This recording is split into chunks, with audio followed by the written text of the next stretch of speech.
Hello and welcome to today's debate on plant-based naming and labeling. My name is Dave Keating. I'm a journalist based in Brussels, and I'm coming at you live from the Euractiv studios in the heart of the EU Quarter.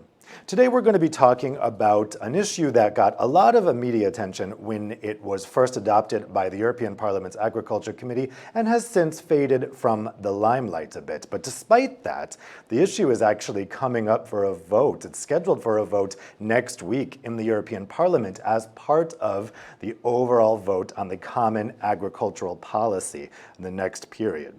Now, we'll be specifically talking about how this draft regulation affecting plant-based products does or doesn't fit in with the farm-to-fork strategy, which, among other things, is seeking to make agriculture more sustainable.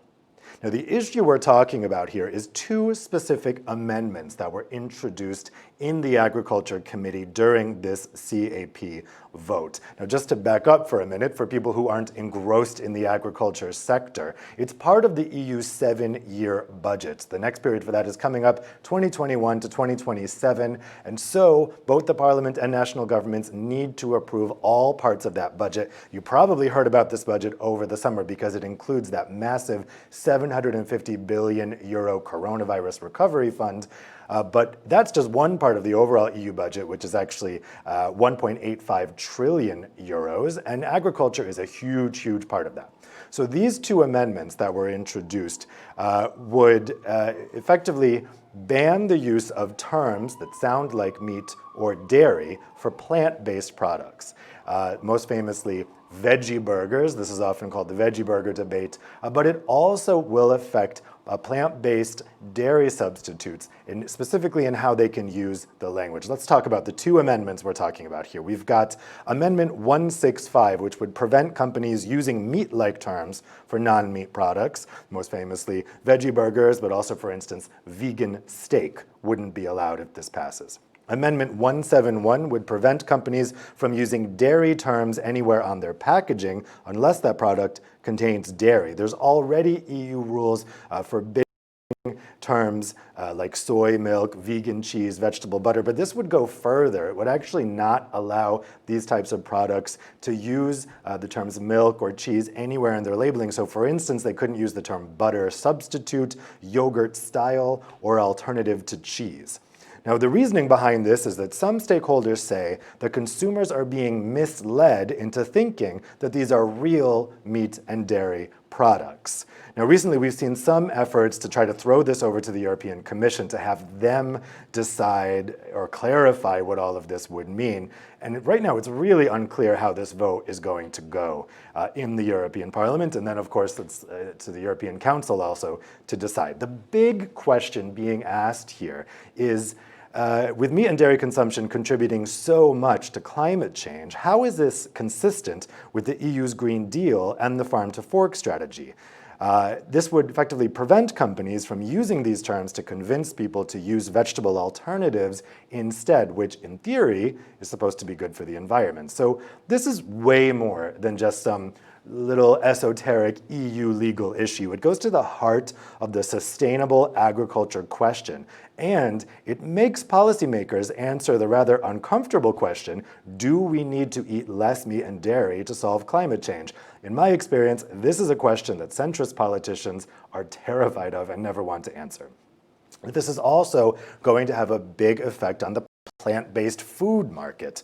Now that's growing right now a lot in Europe. It's expected to increase to 2.4 billion euros by 2025, up from 1.5 billion euros in 2018. So we've assembled a panel here to talk about this issue, not just the amendments that we're focusing on this week, but also the larger question here. I mean, how do plant-based products fit into the EU's farm-to-fork strategy and these overall efforts at making agriculture more sustainable? So I'll introduce Foods and controller of the Val Companies Group, and finally, Roger Smits, regional president for Europe at Upfield, which is a maker of plant-based spreads and the supporter of today's events. Thank you guys so much for joining us. Now, you guys watching at home will also be able to participate in the debate. You can ask questions to the panelists by using the Q&A feature on Vimeo. I'm going to go ahead and start that Q&A now. So from starting now, you can ask your questions to the panelists. An important distinction here, there is both a chat feature and a Q&A feature. The Q&A feature is only for questions, and if you want to, and the chat feature is only for chat. So in other words, don't ask a question in the chat and don't make a comment in the Q&A. If you make a statement in the Q&A, I will delete it. So go ahead and make those in the chat. We want people to be talking a whole bunch in the chat feature, but we need the Q&A to just be for questions. Okay, let's start with Francisco, because you sit on this committee in question, the Agriculture Committee, and so you're right at the center of this debate. Tell me, I mean, I think it's important to point out that the vote on this in the Agriculture Committee took place last year, actually. So actually in the previous parliament, and I should point out, way before the current coronavirus crisis, right? So, but tell me a little bit about the history here. Why were these amendments introduced? What was the intention behind them? What's happened since they were introduced in the Agriculture Committee? And maybe you can also tell us a little bit about what the current rules are for these plant-based products and the dairy and meat names. Hello, thank you for the invitation. Thanks to all the panelists also. Well, to understand what's being debated here, and that will be voted next week, the Common Agricultural Policy was not proposed in this session, so it was proposed by the last Commission, and now the European Parliament is trying. Well, it ended this week the process of making some amendments and trying to make some compromises on the parliamentary position on the proposal of the Commission regarding the Common Agricultural Policy. So it can go forward and then go to trilogues. The trilogues being, it will be debated also with the Council. We ended the process here this week. We had a long debate, so 1 year and a half since we took office, and we just had this proposal on the table. We asked the Greens, to make a new proposal because the last one that is currently being debated doesn't have the farm to fork strategy, doesn't have the goals of the strategy for protection of biodiversity, doesn't take into consideration the data, the science data that we now have that show us that we really need to shift and to change the way we produce, distribute, and consume foods. It also doesn't have into consideration this shift that was brought up by the spokesperson now in the introduction, that more people are willing to make this shift on their diets, and they are very concerned about what they are eating, how it is produced, the level of pesticides, how it impacts animal welfare also. And so this proposal doesn't have any of that. So since we could not make a new proposal, we pushed that to the Commission. The Commission just stated, okay, this is our proposal. Now the Parliament has to debate on that, on it. We spent 1 year and a half trying to push forward several changes that are structural, because we are talking about a policy that has almost 40% of the European budget, that has a huge impact on climate change, that has a huge impact on deforestation, and also that has a huge impact on human health and the countrysides and the way we are treating and occupying countrysides. And so we tried during this 1 year and a half making several proposals, and we ended this week. We also proposed, because this is a huge package, that we could do this also due to coronavirus in a more slower way. So we wanted to have this vote in November, so we could try to debate more the final results that we are having from different groups in the Parliament, so we could bring in the civil society to understand what is being debated in this huge file. But the bigger parties wanted to rush these votes, and that's why we are going to vote this in the next week. That's not going to happen in Strasbourg because of coronavirus, but it will be debated in Brussels, so the file will be completed. Focusing on this issue, on the amendment 165 that was introduced in the last mandate, and now the Social Democrats made a proposal of amendments that mandates the Commission to define what is on these products, what they could tell, namely the veggie burgers, if they are veggie, if they are veggie sausage. So they didn't take this opportunity to reframe this amendment and try to clearly state what can be named and what cannot be named. So since the Social Democrats didn't do this, as the Greens and the UNL made an amendment to the proposal 165 that is focusing on the ban on veggie burgers.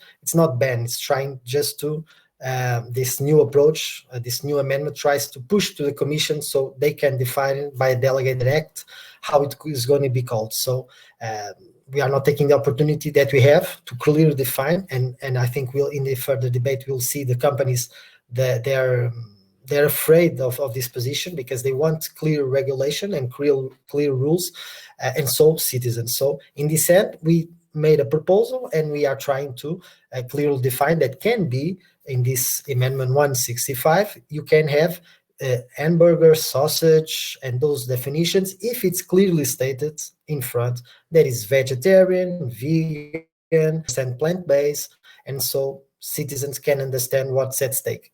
We don't really think, and the reality shows that people are misled. On the contrary, people know exactly what they are eating, and that's I think the main point, because the industry, the meat industry, and not all of it, just a small fraction, as we can see further ahead, because we have several companies from Nestlé, from Unilever, from butcheries that are also supporting our amendment, but a tiny fraction of this meat industry is afraid of this change. That is a very natural change. That is a change that regulates these products, that is very clear to the consumers, and also helps these small, medium, and large companies to protect the single market and to have clear rules across the single market. And so in that sense, we are hoping that the MEPs can support our amendments and have clear regulation. And then we have the amendment 171 that was not open for debate on this common agricultural policy, most specifically on this area that is being debated, that is the common market organization. Since it was not being open, we could not make an amendment, so we cannot propose an amendment. So what we did, we asked to the plenary to make it into a vote, this 171, so we can reject it. And what is this 171 amendment? It's more focused on the dairy products. So when we talk about a product that is substitute of a yogurt or substitute of a milk or a milk substitute, this cannot be labeled also, and this amendment clearly blocks that position. So we want to reject it, so we can have also the market and the companies, so they can have a better labeling and citizens can understand clearly what is going on. So these are the main difference between the two amendments. Great, thanks. A little bit of breaking news there. Actually, it was just announced this morning, that the Strasbourg plenary session will not go ahead next week. Instead, it's going to be virtual, kind of coordinated from Brussels, although they think they're trying to keep that part quiet. Let's go to Camille next. I mean, what the stakeholders here are saying is that consumers are being deceived by these terms like veggie burger and soy milk. You guys have done work on this. Do you guys, as representatives of consumers, think that consumers are being deceived by these terms? Well, good afternoon, first of all, and thank you also for the invitation. In fact, my organization, BERG, decided to put the question to consumers themselves directly. So in the context of a survey that we carried out last year, across 11 EU countries, we asked consumers to what extent they agree that companies use meaty names for plant-based items. And what the survey found is that only 1 in 5 consumers say that these terms should never be used on plant-based products. On the other hand, we have 1 in 4 consumers who said that they see absolutely no issue with the use of these terms.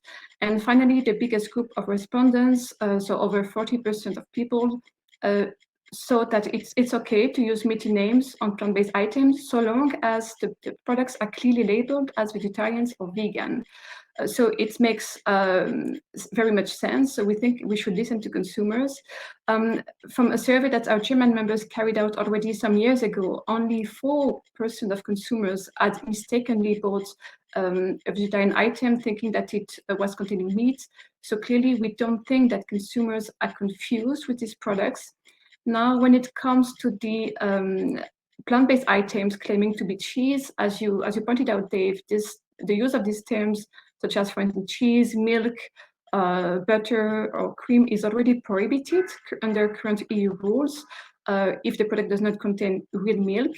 Now, what some MEPs want to do is to go much further than that and ban the use of any reference to dairy products in commercial communication for plant-based dairy alternatives. And we think that it goes too far, and it is not based on consumer research. We don't have evidence that consumers are confused by the product they find in the market. And so long as the label makes it fully clear that these are not animal products, but these are vegetarian or vegan options, then we don't see any issue with using these terms. Let's go to Santi next. Tell me a little bit about what you guys do at Circular, and how would you be affected by a change in this area?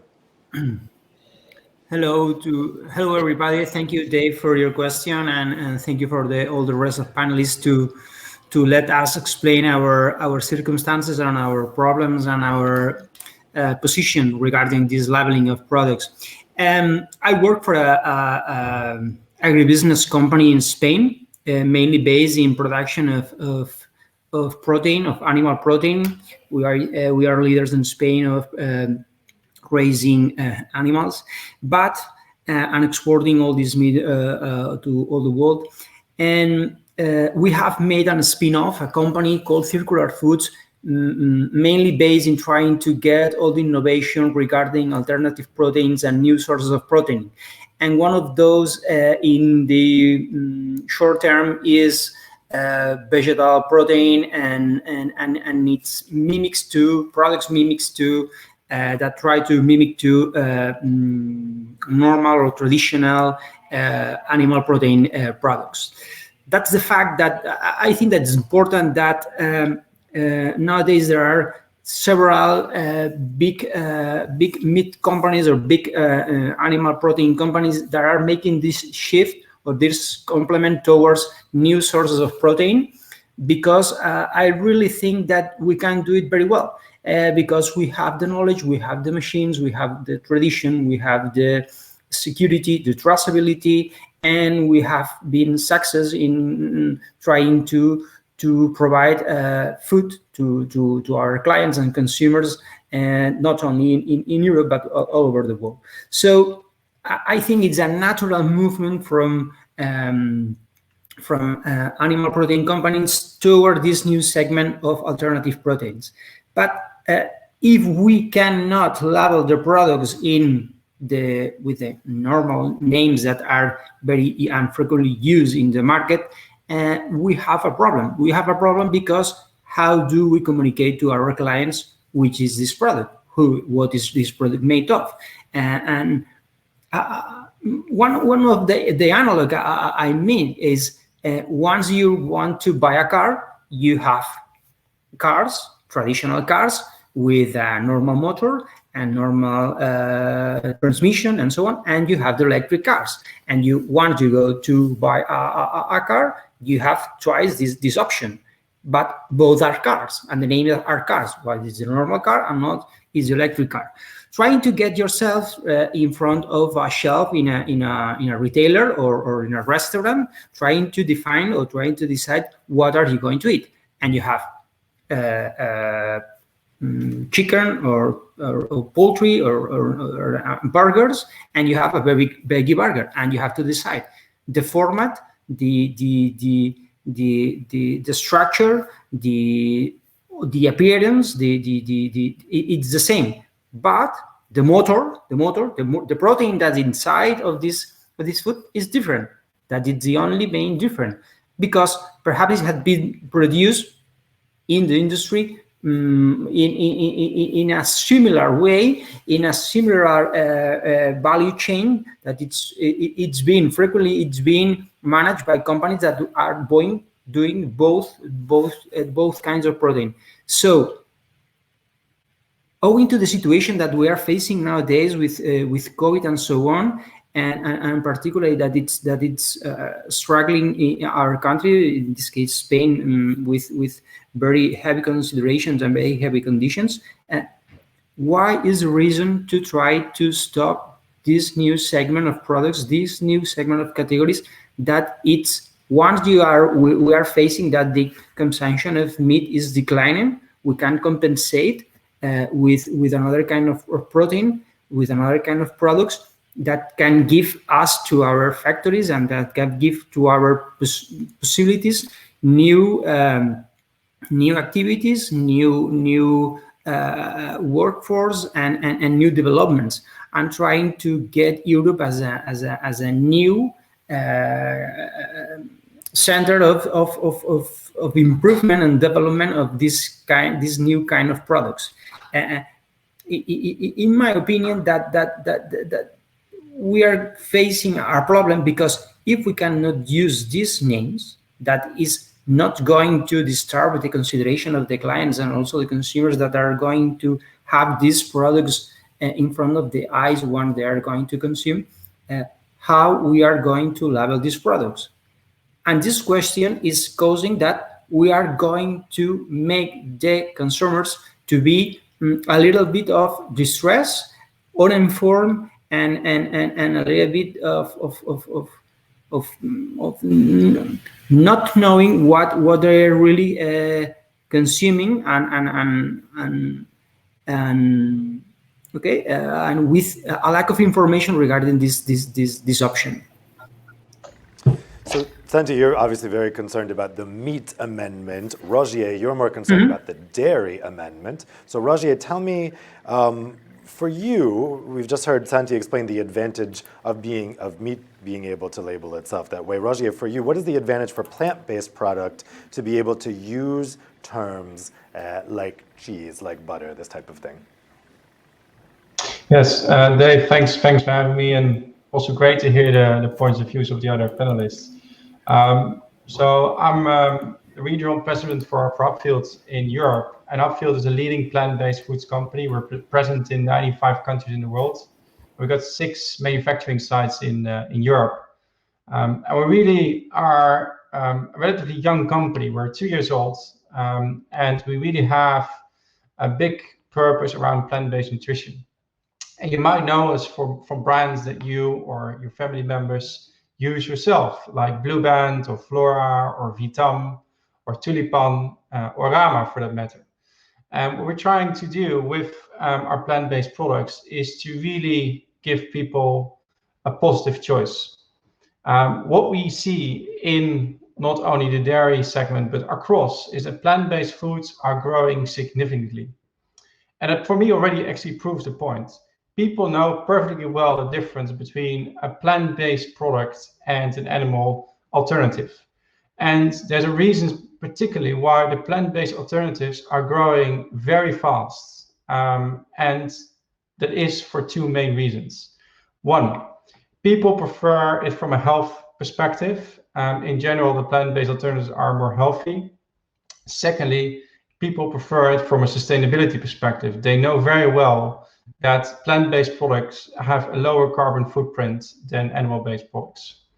And the mere fact that consumers already make these choices already today, and as a consequence, this segment is growing rapidly, with many men and women being entrepreneurs, founding their own companies, or many companies pivoting into this segment, followed by farmers supplying these companies, from almonds to oats to sunflower to rapeseed, all sourced out of Europe. So many, let's say, also jobs dependent on that, shows that there's only one way, and that's the way forward, where more and more of our diet will become plant-based. And then we come to, let's say, the regulations, or let's say the proposals that are being put forward, particularly related to the dairy industry. Already the dairy industry and the dairy conventions are very well regulated, as already pointed out. So we can't call something a vegan cheese already. We can't call something an oat milk already. But if 171 goes through, that would mean that any reference to any dairy naming, because it's, let's say, stipulated in a very broad way, the 171, any reference to any dairy, let's say, name can't be made anymore. And that would be very, very strange. And why would it be strange? Because consumers look for two things. They look for transparency, because in food, the transparency becomes more and more important. They want to know what they eat. And they do that because they want to see the benefit of the product that they're buying for their personal health or from a sustainability perspective. So it's very clear that people actually use the current labeling and labeling as it is today to help them to make positive choices. If we would allow 171 to go through, consumers will not be able to make those choices anymore in a transparent way. They can't, for example, even see if product contains allergens. It can go as far that people can't see on a pack dairy-free. And dairy in some cases is an allergen. So also health risks associated with this. And that comes back to the opening statement in terms of the farm to fork strategy. We all know that plant-based alternatives, particularly the dairy side, have half the carbon footprint of the animal equivalent. So if we want to move, and I could leave away if we want to move the European footprint to a lower carbon emission, we need to make sure that people understand the choices they make. And if we can't make the comparison, half of the carbon impact if you eat a plant-based alternative versus a dairy alternative, then how can we help consumers to make the right choice? It's really all about transparency. It's really all about making sure that people make the right choices for them. So for me, it's very clear. I'm in violent disagreement with 171, and therefore I very clearly call for a split vote. So that's a clear call to Francisco and his colleagues in the European Parliament. Francisco, let me ask you, I mean, we have existing law for dairy, as Rajier has just mentioned. You can't call something directly milk because milk is considered a product that comes from a mammal intended for its young, I guess, is the definition. So if we have that system for dairy, why shouldn't we also have a similar system for meat? If the EU has already decided that milk is milk and vegetables aren't milk, shouldn't the same standard apply for meat? Well, let's put it into this perspective. We are talking about the consistency of a product. If you have the hamburger, it's just the consistency and it's based on how it is made. If you made it with a product, it's also an hamburger.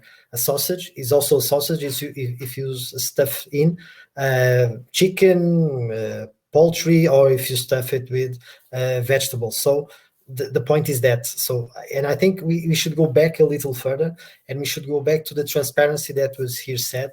If citizens, as it shown by the studies, as it shows by the industry, don't feel threatened in any way, on the contrary, they understand what is being labeled.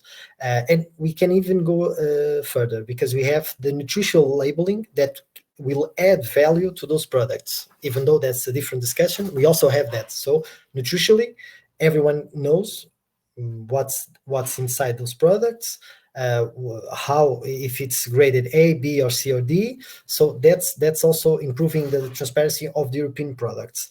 But if we go to that definition, namely 171, when we are talking about the substitutes of milk or likewise milk or something like that, plant-based, it really goes down to the possibility of not even having the allergenics as it was said in the products, which is very concerning. But I would like to just point out this thing, that this is a very small percentage of the companies and meat production that are pushing for this amendment, because we can see we have big meat production, small meat producers, butcheries. We have huge transformation facilities. Here it was stated with just one large company that has 6 facilities in Europe, but we are talking about thousands of jobs that can be lost due to this amendment, and we are facing a huge economic crisis. And this is a positive way for us to shift from a model of production and transformation of products that we know that has a huge impact also on water, soil, methane emissions, even also correlated to animal welfare, because here it was stated two big arguments, but I would say that there's a third big argument, that is animal welfare. People and Eurobarometer showed that more than 80% of Europeans are willing to invest in better welfare condition, and that directly applies if we have more information in these products, and people can choose to consume different types of products having the nutritional value, so all the information is transparent. So in the end, this is a bad position if we go through with the amendment that was passed by S&D to delegate 176 to the European Commission. If we maintain 165, and if we pass 171, that is related to the dairy products, we are seriously damaging companies, we are damaging the environment, and we are putting at risk thousands and thousands of jobs, which in this paradigm is just insanity. But Francisco, you mentioned that it's such a small number of companies asking for this. It begs the question, if it's such a small number of companies, why did it pass the Agriculture Committee? Well, because the Agriculture Committee is the most conservative committee that we have here in the European Parliament. I'm a new elected one, and I already had that perception before I was elected. When I'm inside, I see that it's a huge fight. I can give you a clear example. The Common Agricultural Policy was also being debated in ENVI committee, because obviously the portfolio is agri-related, so they have the competence, but they opened the door to have amendments from ENVI committee, and so we can truly understand that this is a broader package. And the resistance that we have in the Agriculture Committee from the majority of the blocks, it's massive. So I'm truly sorry to say, but this is a very short-sighted. It doesn't benefit the producers, it doesn't benefit the farmers, it doesn't benefit the economy, it doesn't benefit the health of citizens. It's not correlated to the standards of animal welfare that we should be applied in a single market.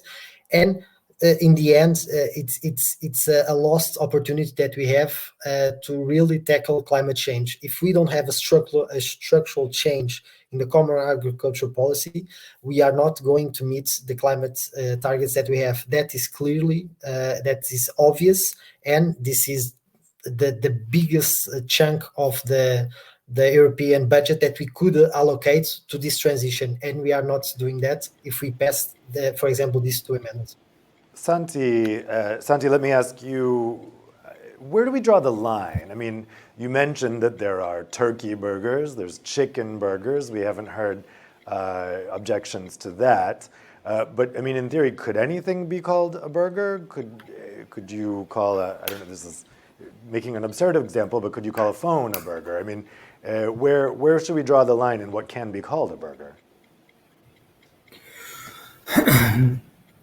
I don't find that it's convenient to restrict this issue to a etymological or a word problem. It's much more trying to get products to the market and trying to imagine which is the impact of these products in the whole value chain. Try to imagine if we can identify new sources of raw materials in order to produce these plant-based products. And we are not depending on the imports of soy or pea protein from outside of the European Union. That is the situation that we are facing nowadays, because all the imports of soy and pea protein are coming from outside the Europe. Try to imagine that we, the industry, the food tech, could develop new products with new sources of raw materials that are raised here in the European Union, because we can have new legumes, we can have new plants, or try to adapt to our weather, production, and conditions, which is the name that we're going to put in these products. And if we do not assign the common name, how we are going to go to the farmers and say, okay, this product has limited record or has limited transition in the market, because the name, we have to construct this name from the very beginning and try to communicate, and we have to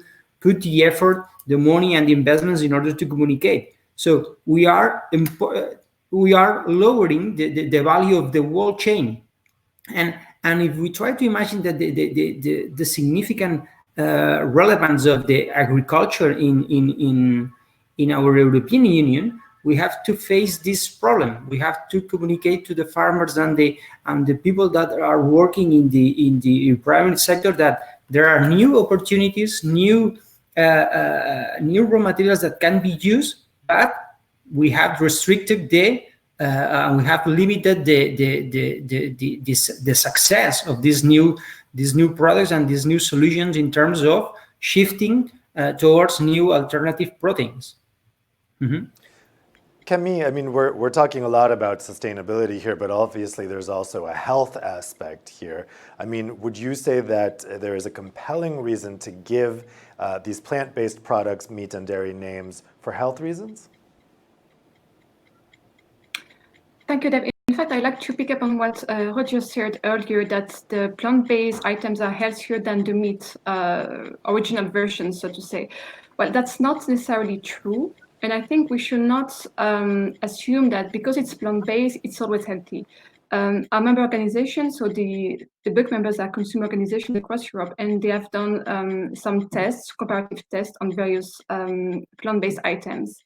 And what they found is that the quality of these products vary greatly, just like it also varies for meat products, by the way. So for the vegetarian burgers, for instance, some products have a reasonable nutritional quality, so with good protein content, but we also find some products which are very salty, although it has also improved over time. But generally speaking, you cannot say that these products are always very healthy. They are highly processed, they contain a lot of additives. But as I already said, it's also true for some meat products. If you take a chicken burger, for instance, there are some very highly processed meat products. So I don't think it's fair to say that a type of product, whether plant-based or a meat product, is healthier. But we need to keep in mind that what consumers need to do is to shift to more plant-based diets, healthy diets. It's clearly a message that is very that is stressed in the Farm First strategy, that we as Europeans eat too many calories, too much meat, too much fat, sugar, and salt. So we need to change our diets. But when you do consumer survey, you see that for European consumers, and it came across very clearly in our survey, it's very difficult for consumers to cut down on meat and dairy consumption. In our survey, only 1 in 3 consumers said that they were willing to cut down on meat, and only 1 in 5 for dairy products. So it's really a challenge for them to reduce their meat and dairy consumption, although we know when we look at the numbers that we need to cut down on these products in the EU. So the plant-based items, whether dairy or meat alternatives, they are part of the range of options that should be made available to consumers. If we want them to change food habits, they need to have a wide range of attractive, affordable, and convenient options. Of course, the best would be for all of us to cook more from scratch, to prepare healthy, fresh-made, homemade vegetarian meals. But we know very well that not all consumers have the time and the cooking skill to do so. So the plant-based products are an option that they have. But we would, of course, support if, on the health perspective, the recipes would be improved, because there is definitely room for improvement. Thank you. Rogier, what's your response to that? Do you think there are compelling health reasons Camille, to make this labeling? Yeah, so Camille, thanks for pointing it out. Health is obviously one of the components. Of course, there are always outliers, where that doesn't go. But if you take the broader sense of plant-based, as you also pointed out yourself, the broader sense of plant-based in general is more healthy than the animal-based alternative. And yes, there are outliers. Yeah, let me be clear about that. I can go on. I'm very passionate about the nutritional values of plant-based nutrition, but that would be a different topic. So let me not do that. But in many cases, particularly in the dairy equivalent, there's a lot of benefits of eating plant-based for your own personal health. The other point I would like to make is we don't have a problem today. And normally when you try to change something, you try to change because either there's an issue or you try to fix forward. The challenge that I'm seeing with, let's say, the amendments that are being put on the table, and let me focus again on 171, is it's not actually bringing us forward, it's bringing us massively backward, because it doesn't allow for transparent choices that are being made. And that's, for me, is a real big concern. We can't make a comparative statement to say, compare the dairy alternative with the plant-based alternative on these nutritional values, or compare this dairy alternative with this plant-based alternative on its carbon footprint. And if you can't make those comparisons, how would you allow consumers to make the right choice? Because it becomes extremely intransparent for consumers to make their day-to-day choices. And as stipulated in the Farm to Fork strategy, the food choice we make is one of the biggest impacts we personally as individuals, and also you, everyone's listening to this broadcast, every one of you can have on your carbon footprint. It goes back to what you eat. So it's very important that we allow for transparency in this in labeling, and therefore for the right choices to be made by consumers. And we already see today that consumers are making more and more choices for plant-based. So why would we want to pull them back by regulations that are not clear, are too vague, are too broad, leave too much interpretation, will slow a potential growing industry down? By the way, Europe has many leading companies in the plant-based sector. Europe has Wageningen as a university, one of the leading food tech universities in the world. It would pull also the European opportunity down to really lead the plant-based agenda for the future. So I honestly just can't understand why we would agree to these amendments. That's my fundamental issue. It pulls us back instead of pulling us forward. Francisco, let me ask you, I mean, so you and your colleagues are being lobbied by both sides here. It seems to me that we have kind of three different arguments going on here for rejecting both of these amendments. One, you have the sustainability argument. Two, you have the health argument, which we did hear some skepticism about from Camille. And three, you have the labeling argument itself, the idea that this is a solution to a problem that doesn't exist, that consumers aren't confused by this, so there's no need to legislate in this area. Out of those three, which do you find the most convincing, and which do you think some of your, maybe your centrist colleagues, your S&D colleagues, your EPP colleagues, which do you think they would find more convincing? Well, in my perspective, I think that the bigger groups, the EPP, the Liberals, and the Social Democrats, they should be very concerned about the economic impact of these amendments. We are putting at risk millions of jobs because this has a chain. So we are not just talking about direct employment through the factories or through the fields, but indirect transportation, exportation, transformation.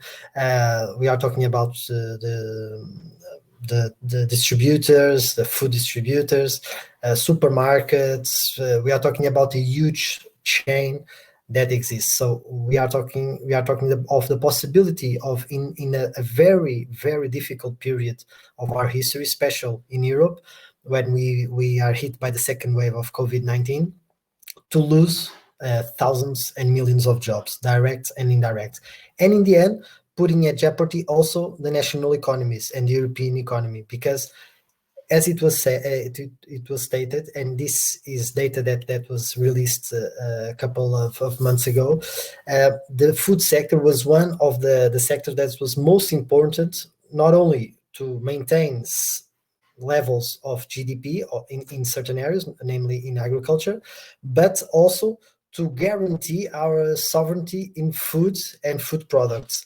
And so this was one of the main areas that was affected, obviously, but was not as affected as other areas such as tourism, for example. And this has a direct link to the way we produce food, distribute it, and consume. And if we want to be honest about this issue, this is not a question for citizens, because no one raised this issue. No one is concerned about the transparency. On the contrary, they want more transparency. They want better labeling. They want to know clearly if it's a veggie burger, it's a vegan burger, and so that is perfectly transparent. But the companies need this transversal labeling system. They want to be very clear how can they produce, and they want to invest. That's very important.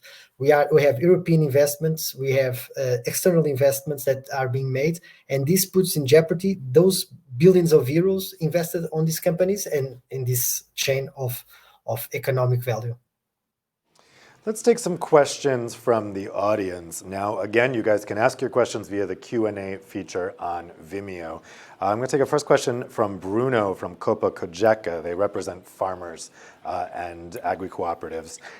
He asks, why is it an issue for other plant-based products to have their own names while it works perfectly well for margarine? Why would having their own specific name prevent consumers from eating vegan products?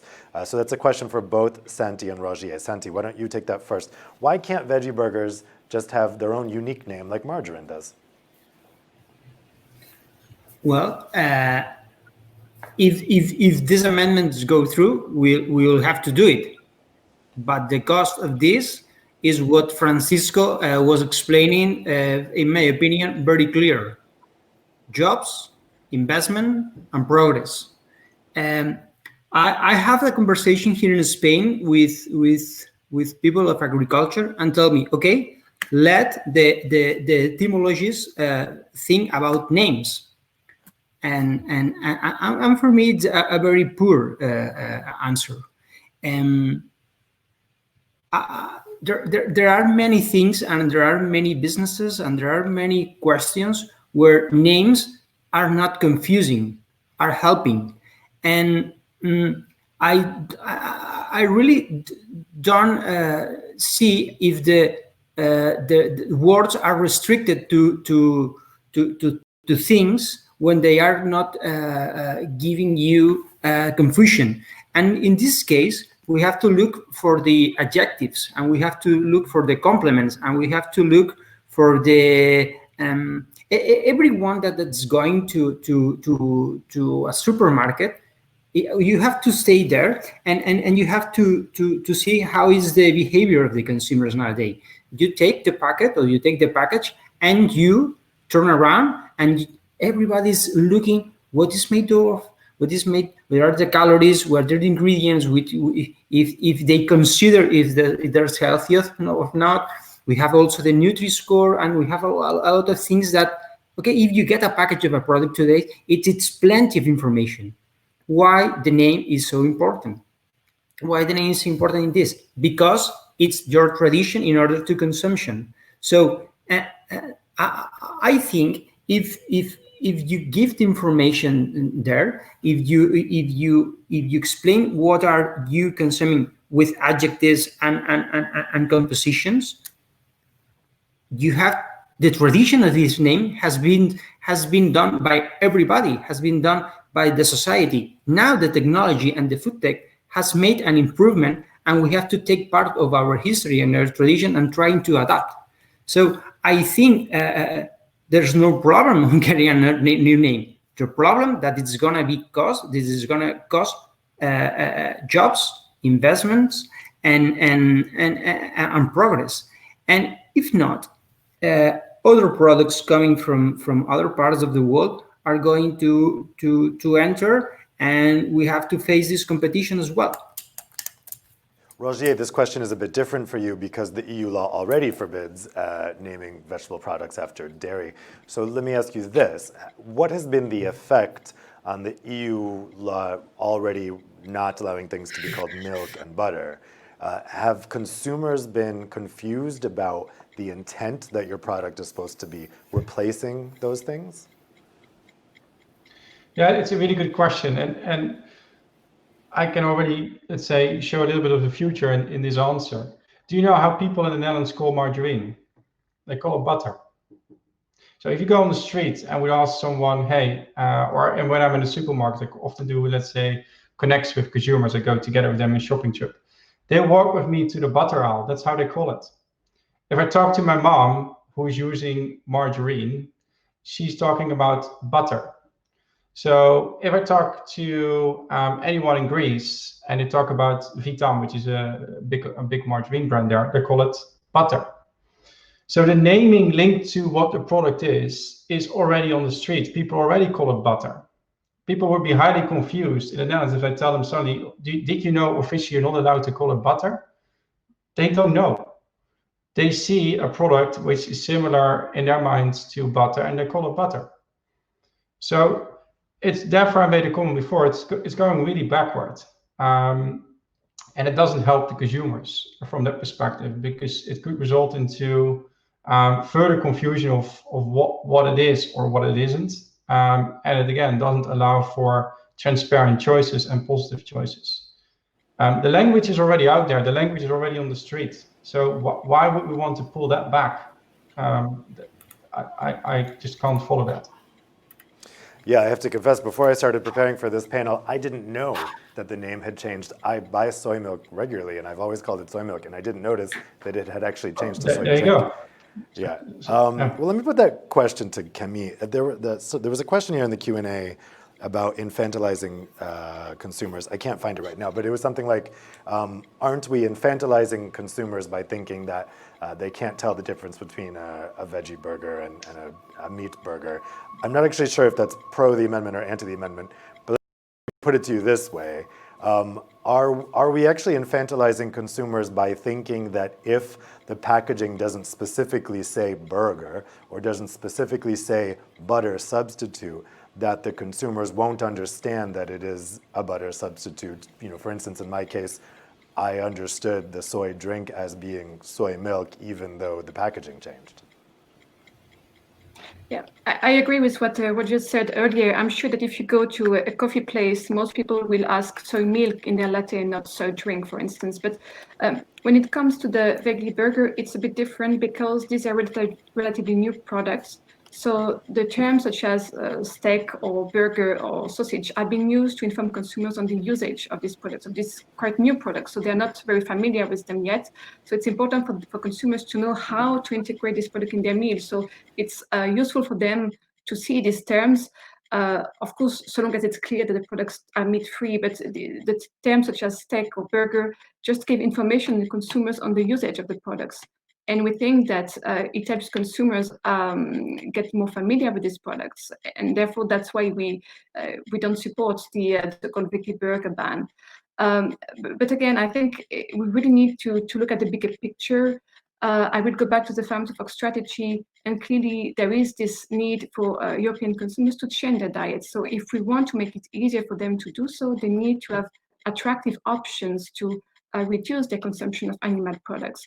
And having clear names is part of making this option attractive.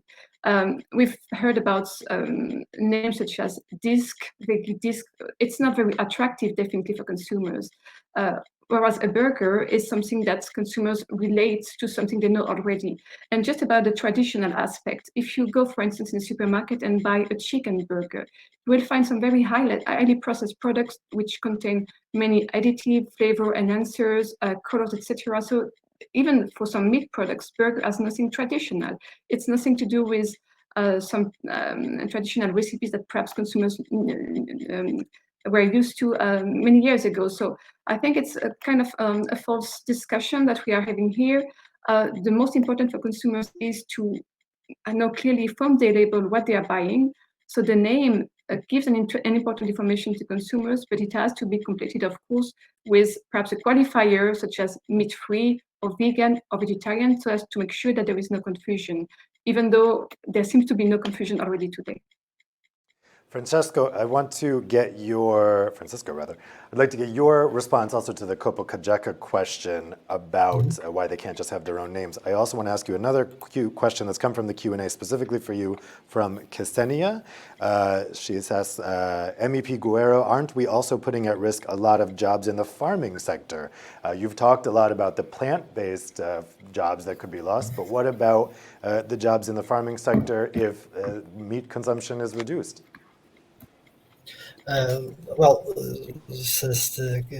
Replying directly to Kopo Kajeka comments, I didn't heard anything from it when we talked about peanut butter. So it was not an issue when we talk about peanut butter. It was never an issue. And so this clearly is a threat to a few of few companies in the sector of meat. Because we also have Nestle, we also have big companies that produce meat. For example, in Portugal, we have Isidoro, that is a huge brand that produces sausages, for example, and they had to rebrand it, the sausage, the veggie sausage, as units, as it was said. The veggie discs are one possibility, and they had to rebrand it to veggie units. So this is not clear to consumers, and everyone is confused with this type of labeling. And going to the very pertinent question, yes, we can lose some jobs, but we don't have to forget that we are talking about transformation on the way that we produce, distribute, and consume food.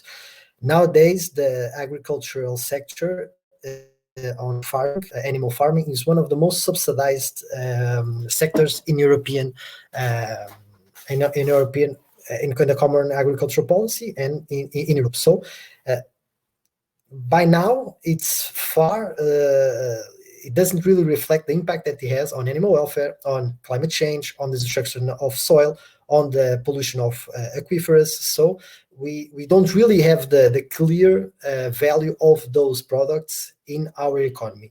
But what we are talking about is a transformation of the common agricultural policy and their instruments and the public money that is being financing this transformation to a different type of production. And so if we are talking about a strategy for the preservation of biodiversity, if we're talking about the farm to fork strategy, if we're talking about and seeing that the consumers are shifting towards a more plant-based diet, it's just economically not reasonable to continue to produce this type of products. If they want to produce, sure, they should, and they have clear rules to do it, but they also should have the risk of producing this type of foods. We are continue to financing a huge industry that is just destroying a bigger part of our environment, that is not good for animal welfare, and we are not allowing the competition, the sector to have the same rules. Because if we put it on the same platter, the meat industry has huge benefits and they don't internalize the costs. So obviously we can lose some jobs, but we will create more on the other sector. So I've got two questions here. These are going to be for Camille and Santi. So the first one is, they're both related questions. The first one's from Jessica Souza. She asks, is there a possibility for being misleading for the labels when you talk about the standards of protein needed? Also, Paul-Henri Lava asks, do the vegetarian alternatives have the same nutritional benefits as the meat products they intend to imitate? So I think particularly this question of protein is quite pertinent here, particularly if people are concerned about maintaining a certain level of protein in their diet. Is there a risk that calling something a burger or a steak implies that it has more protein than it does? Santi, why don't you take this first? I think that we should go to somehow an equilibrium or something that our diets should be balanced. We are not banning, and I work for a company that is ruling this business, animal protein. But we think that in the future there are going to be shifts and changes, and we have to move to the alternatives, or have to leverage with some plant-based products. In terms of level of proteins and the food technology that we are improving nowadays and we are applying nowadays allows us in order to do as well some, and there are initiatives and companies, and we are working along with in terms of nutrition that it's personalized. So this could give us the possibility of trying to adapt the content of protein depending of the type of the typology of customers, of clients, because it's gonna the production and the value change of the production of the plant-based products is much agile than the meat industry. We can change when we can move, and the production is much more easy to adapt to new contents of protein, or to new categories of products, because you have not to manage a big value chain so heavy, because it's shorter, it's easier to adapt, and it's agile in order to make improvements. So once we are walking through this field and towards a personalized diet, we can do it easier with plant-based products. I don't know if I have understand well the question, but the idea is that. Yeah, I think that was the gist of the question. I want to ask one more. There was one more related question to this topic. It's from Berth Steenberg, who says 1 in 2 French people think that plant-based drinks provide the same nutrients as milk. Is that not a problem? She's asking Camille, you specifically. So, I mean, on the meat, is it a problem that people might have a misleading impression based on protein? And for milk, is it possible that people might have a misleading impression? I'm thinking maybe for calcium. Thank you for the question. Well, first of all, I think that not every European will become vegan or vegetarian overnight. That's clear from our survey. It's very difficult for consumers to reduce their meat and dairy consumption. So we are far from risking perhaps some deficiencies, because everybody will suddenly turn vegan and only consume plant-based products. But now, just to come back on the protein questions more specifically, our Dutch member, Consumer Bond, have tested some of the products that are on the market now, and they found that the protein quality was overall quite satisfactory in terms of the content. Also, the nutrient and vitamins in this plant-based meat substitute was satisfactory. On the other hand, the salt content was an issue in quite a lot of recipes. In France, our member also tested these products, and they came with the same overall assessment, which was that the nutritional quality was rather satisfactory, with mostly some A and B scores with the Nutri-Score. But again, they stress the fact that these products are very highly processed. So what I really want to say is that these products, whether meat-based burgers or plant-based burgers, should not be consumed every day. It's not what should be part of a healthy diet. We should encourage consumers to cook more fresh products, homemade meals. But again, I don't think that we can forget that in Europe, we eat too much animal products. So we have to reduce our consumption. And the plant-based meat and dairy alternatives are an option to make it easier for consumers. On the milk debate, it can be perhaps a bit different, because there have been issues with some infant, for instance, being given some plant-based drinks, because you can't call them milk. So that's perhaps a different discussion. But clearly, for the meat-based, the plant-based meat substitute, we don't see the same problem.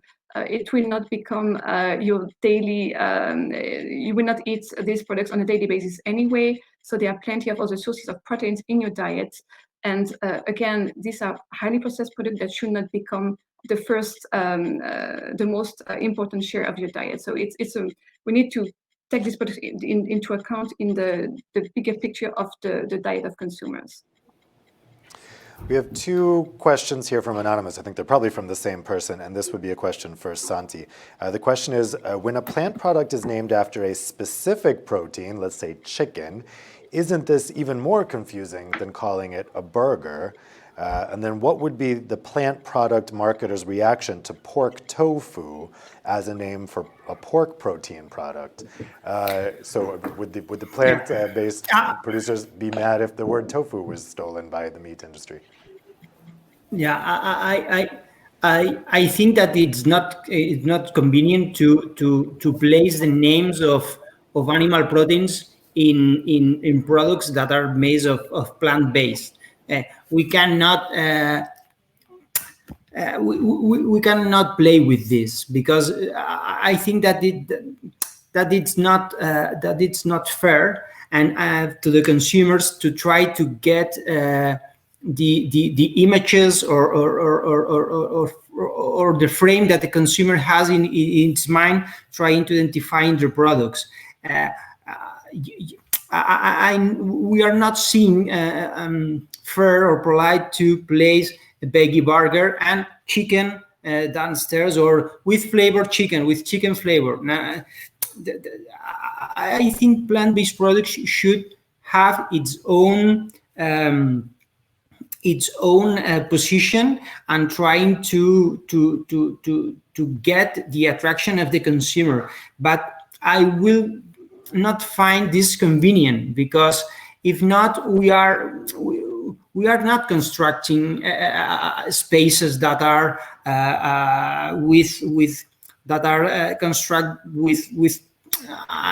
proper considerations. Okay.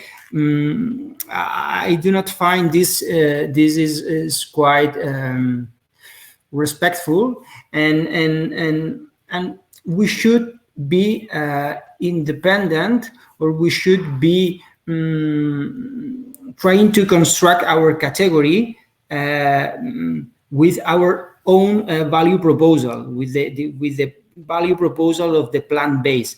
Not when you are saying tofu pork or pork tofu. This is a misleading consideration to the consumers, and cause serious problems of understanding what really is this. Okay. Roger, I want to get your thoughts also on this question, and then in addition, after that, if you could answer this question specifically to you from Karina. She asks, if Amendment 171 is adopted, doesn't it mean that you can't communicate that margarine has less saturated fat, for example? Yeah, so thanks. So two points. First, going back to the earlier question. The points made there in terms of confusion of labeling, yes or no, go back to the point why, if you read 171, for me is a real issue. And I urge all of you to actually read it. I don't know if you've been able to have the time to read it. It won't take too much of your time, but just read it. 171 doesn't provide any clarity. The only thing it does, it puts more confusion into the space. It's too broad, it's too vague. And as a consequence, we're going to have many debates. And I don't think that anyone's helped with that, honestly. No one is going to be helped with unclarity in regulation. This is very broad, very vague, and therefore it doesn't help. And actually it links to the question that you also asked as a second question. Can we make any comparison claims? Well, if 171 goes through, we're not allowed to make any comparison claims. So we couldn't make the claim less saturated fat than dairy butter, because we're not able to reference any dairy alternative from that perspective. So it's a real issue. It comes back to the transparency point again. We're not able to give people in a very transparent way the option for them to make the choice that they want to make, and the positive choice that they can make. So again, 171 goes completely against, in my mind, transparency, clarity on decision making for consumers on a day-to-day. And let's not forget, we have this debate now, and I love it, on this topic, but consumers have to decide in a store in a split second. They will not spend all of the time to really investigate every single thing. So the most important thing is to provide that clarity and to make sure it's intuitive. And if it's not intuitive, consumers will not follow, because not every single consumer will make that effort, that extra time to make those choices. It goes back to what Camille says. Many people want to make the change, but they have difficulties making the change. So let's make it easy for them versus complicated and difficult by not being transparent. Camille, a question for you from Julie Pequet from Unilever. She asks, is the CAP the appropriate policy framework for this issue, or would it be better tackled under the Food Info to Consumers regulation? Probably it would be indeed better tackled with the food information regulation.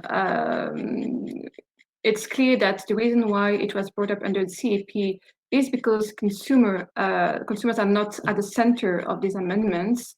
But now it is a matter of fact that there will be this amendment voted next week. So we have called on the MEPs to reject them. Now, perhaps indeed we need to have perhaps a more nuanced discussion on how plant-based meat and dairy alternatives could be named. We've seen, for instance, in the Netherlands, some products that misspell the name of some meat-based product, which is in fact potentially more confusing than calling a plant-based burger a veggie burger, for instance. So perhaps we need to take a step back and look really at how these products are made without going for a full ban, which is way too extreme as an option and definitely not in the interest of consumers, but really look on a case-by-case basis which names are clear enough for consumers, informing them on how to use the products and whether it's a meat or plant-based item, and which names could potentially create more confusion. Great. I want to get some concluding thoughts from each of you as we get to the end here, but very quickly, I just want to ask you, Francisco, a very pertinent question from someone here, which is, what is the likely outcome next week? What's going to happen in the vote in the European Parliament? Well, it's still open, so we are asking all the political groups and MEPs to reject 165 and adopt our amendments. That is an amendment that's on the veggie burgers, makes a clear definition that it can be used, but it can be used hamburger, for example, a vegan hamburger, a veggie hamburger, a plant-based hamburger. So on these type of definitions, it's very clear, it's very transparent, and we made an evocation to be possible to reject the amendment 171. We didn't make any amendment because it was not possible, but we managed to vote it, just that amendment, so we can reject it. So we don't know, we are trying still to debate with other MEPs and other political parties to really understand that this is a very pertinent issue, and it affects directly the lives of 460 million Europeans, and we are not leading on a sector that we should be leading. So we are hoping that these two amendments, 165 and 171, are rejected, and in the case of 165, our amendment with the UNL is adopted. Okay, great. Let me get your closing comments from each of you. I want to use two questions to kind of guide your closing comments here. It's basically similar things from Pierre Sultana and Tommaso Ferrando asking, I think, the big picture about how we can motivate people to have healthier diets and to eat more sustainably. Pierre asks about pricing. Is pricing, the fact that meat is actually cheaper than plant-based alternative, is that the real thing that EU legislators should be tackling? And also, Tommaso asks if the EU legislators should really be targeting hyper-processed food like nuggets and things like that. So let me go down the line here for your brief closing remarks. Santi, why don't we start with you? What are your closing thoughts on all of this? Yeah, my thoughts and my conclusion is I would like to point out 2 points. One of those is for the first time in recent history in Spain, we have made a letter, both industry of meat and pure players of vegetable protein producers and distributors, in order to make the MEPs to stop and to think about and trying to see the consequences of this. So that is important for us because we have been one with Apfel as well. We have been one of developers of promoters of this kind of transversal agreement between sectors. And afterwards, I would like to point out that in terms of price, what you are referring to, Dave, we have to start to think that meat is cheap in Europe because we have been we are very competitive. We are very competitive. And in terms of plant-based products, we are not competitive because we have to scale it up. We have to add technology and food tech. And if we do not have the volume, and the volume is made by the decisions of each one of the consumers, we are not going to be competitive and try to drive to the model from farm to fork as well, and to healthy diets and sustainability decisions. So if we do not help to improve this category, we are not going to be competitive as an industrial or as a business model. So this is gonna cause some consequences, and I would like to say that please have a strong debate and a thoughtful debate regarding this issue. Okay, great. Rajiv, what are your concluding thoughts? Yeah, it's really a pivotal moment, and I don't think or feel that everyone is realizing this. I know many things are being passed through the European Union, but let's not forget this is seriously a really pivotal moment to decide one way or the other. And if we let it go through, it has a massive implication on the food systems in Europe. It has a massive implication on the economy behind the food systems that are the growing ones, because plant-based will continue to grow and over time will become bigger and bigger, and as a consequence more cost effective. Just to answer that question, plant spreads are more cost effective, so cheaper for consumers than dairy spreads. So if you would use the technical terms, margarines in general are cheaper for consumers than butter. So the price question is there not an issue. But the real issue at the table is, do we believe in farm to fork, which I think is pivotal and fundamental for the European Union? I think we all do. That means that we need to find a way to reduce our carbon emissions.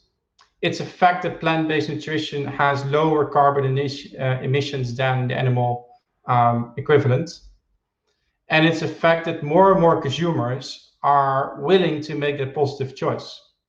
And it's our job collectively, if you're in the parliament or if you're a consumer or if you're a producer, to provide for transparent, easy to make choice so people can make the right decisions. And Camille, what are your closing thoughts? Thank you, Dave.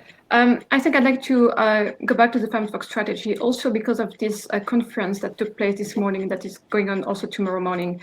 Our key message from our perspective is that you cannot rely just on the consumers to make different choices. Consumers' choices are shaped by many factors, and price is one of them. In our survey, price came across as the main barriers to sustainable eating.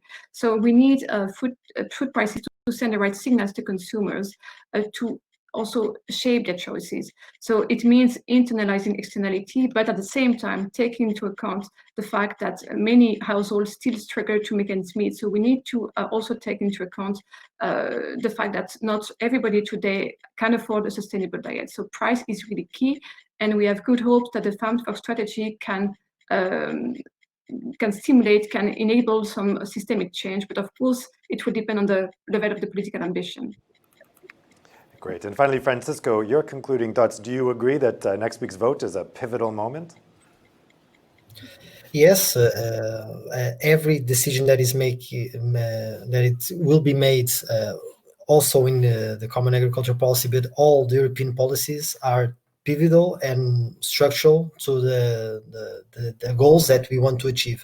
And for me, it's really clear, if we don't make these changes, and if this Common Agricultural Policy passes as it is, and obviously these two amendments, we will not reach the climate goals that we are willing to achieve, and we will lose the opportunity, because we won't have another opportunity, we will lose the opportunity to be leaders on the climate emergency. And for me, it's also clear, also through the science data, that if we don't have the courage, also as a politicians, to do what is asked for us, and in this case is to clearly draw the line and shift to a plant-based diet, or a more plant-based diet with shorter